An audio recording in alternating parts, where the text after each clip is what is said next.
ಈಗ ಎಚ್ಚೆತ್ಕೊಂಡಿರುವಂತಹ ಸರ್ಕಾರ ಒಂದು ಕ್ರಮಕ್ಕೆ ಮುಂದಾಗ್ತಾ ಇದೆ. 2 ಅಂಗಡಿ ಅಮೂಲಿಗೆ ಕೊಟ್ರೆ 8 ಅಂಗಡಿ ನಂದಿನಿಗೆ ಕೊಡ್ತೀವಿ ಅಂತ ಹೇಳಿದ್ದಾರೆ.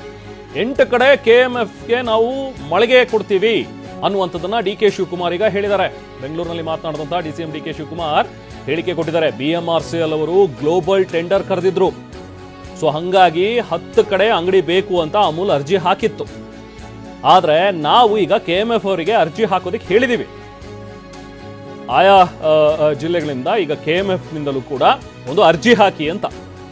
ಸೊ KMF ಅರ್ಜಿ ಹಾಕಿದ್ರೆ ನಾವು ಅವರಿಗೆ 8 ಅಂಗಡಿ ಕೊಡ್ತೀವಿ, 2 ಅಮೂಲ್ಯಕ್ಕೆ ಕೊಟ್ರೆ ಅನ್ನೋ ಒಂದು ಮಾತುಗಳನ್ನ ಶಿವಕುಮಾರ್ ಅವರು ಹೇಳಿದ್ದಾರೆ. BMRCL ಅವರು ಗ್ಲೋಬಲ್ ಟೆಂಡರ್ ಕರೆದಿದ್ರು. ಸೊ ಯಾರು ಹಾಕೊಂಡಿರ್ಲಿಲ್ಲ. ಅಮೂಲ್ ಅವರು ನಮಗೊಂದಷ್ಟು ಅಂಗಡಿ ಬೇಕು ಅಂತ ಹಾಕಿದ್ರು. ಅಂಗಡಿ ಬೇಕು ಅಂತ ಹಾಕಿದಾಗ ಕೊನೆಗೆ 10 ಕಡೆ ಬೇಕು ಅಂತ ಅವರು ಅರ್ಜಿ ಹಾಕಿದ್ರು. ಸೊ ಅದಕ್ಕೆ ಇವರು ನಮ್ಮ KMF ಅವರು ಅರ್ಜಿ ಹಾಕಿಲ್ಲ. ಈಗ ನಾವು ಅವ್ರಿಗೆ ನೀವೆಲ್ಲ ಎಚ್ಚರಿಕೆ ವಹಿಸಿದ ಮೇಲೆ KMF ಅವ್ರಿಗೂ ಹೇಳಿದೀವಿ ನೀವು ಅರ್ಜಿ ಹಾಕಿ ಅಂತ. ಇನ್ನು 10 ಕಡೆ ಐಡೆಂಟಿಫೈ ಮಾಡಿದೀವಿ. 8 ಕಡೆ KMFಗೆ ಕೊಡಿ ಅಂತ ಹೇಳಿದೀನಿ, ನಂದಿನಿಗೆ ಕೊಡಿ ಅಂತ ಹೇಳಿದೀನಿ. ಅವ್ರಿಗೆ ಅರ್ಜಿ ಹಾಕಿ ಅವ್ರಿಗೆ ಕೊಡಿ ಅಂತ ಹೇಳಿದೀನಿ. ಸೊ 2ನ್ನ ಯಾರೇ ಅವರು ಓಪನ್ ಮಾಡಿದ್ದಾರೆ. ಓಪನ್ ಮಾಡೋದನ್ನ ನಾವು ಮುಚ್ಚೋದು ಸರಿ ಇಲ್ಲ ಅಂತ ಹೇಳಿ, ಯಾಕೆಂದ್ರೆ ನಾವು ಗ್ಲೋಬಲ್ ಟೆಂಡರ್ ಅಲ್ಲಿ ನಾವು ಕರೆದ್ರಿಂದ ಯಾರು ಬೇಕಾದ್ರೂ ಮಾಡ್ಕೊಳ್ಬಹುದು ಅಂತ ಹೇಳಿದ್ವಿ. ಸೊ 2 ಅವ್ರಿರ್ತದೆ.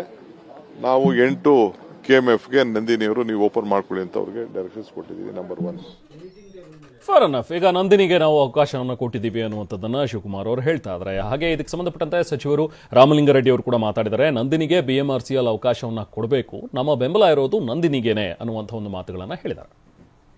ಮೆಟ್ರೋದಲ್ಲಿ ಅಮೂಲ್ ಅವರಿಗೆ ಅಟ್ಯಾಚ್ಮೆಂಟ್ಗೆ ಅವಕಾಶ ಮಾಡಿಕೊಟ್ಟಿದ್ದಾರೆ. ನಮ್ಮದೇ ಬ್ರ್ಯಾಂಡ್ ನಂದಿನಿ ಅಲ್ವಾ, ಸ್ವಲ್ಪ ಕಡಿಮೆ ಆದರೂ ಪರವಾಗಿಲ್ಲ, ನೆಗೋಷಿಯೇಟ್ ಮಾಡಿ ನಂದಿನಿಗೆ ಕೊಡಬೇಕು. ಅದು ನನ್ನ ಅಭಿಪ್ರಾಯ. ಸ್ವಲ್ಪ ಬಾಡಿಗೆ ಕಡಿಮೆ ಆದರೂ ಪರವಾಗಿಲ್ಲ, ನಮ್ಮ ಸಂಸ್ಥೆ ಅಲ್ವಾ, ಇದನ್ನು ನಾವು ಪ್ರಮೋಟ್ ಮಾಡಬೇಕು. ಇದು ಮೆಟ್ರೋ JDSನವ್ರಿಗೆ BJPಯವರಿಗೆ ಮೆಟ್ರೋ ಯಾರ ಕಂಟ್ರೋಲಲ್ಲಿರೋದು? ಕೇಂದ್ರ ಸರ್ಕಾರದ ಕಂಟ್ರೋಲಲ್ಲಿ. ಸ್ವಲ್ಪ ತಿಳ್ಕೊಳ್ಳೋಕೆ ಹೇಳಿ ಅವರಿಗೆ. ನಮ್ಮ ಅಭಿಪ್ರಾಯ, ನಮ್ಮ ಸರ್ಕಾರ ಯಾವತ್ತೂ ಕೂಡ ನಂದಿನಿಗೆ ಪ್ರಮೋಟ್ ಮಾಡಬೇಕು ಅಂತ ಅಲ್ವಾ.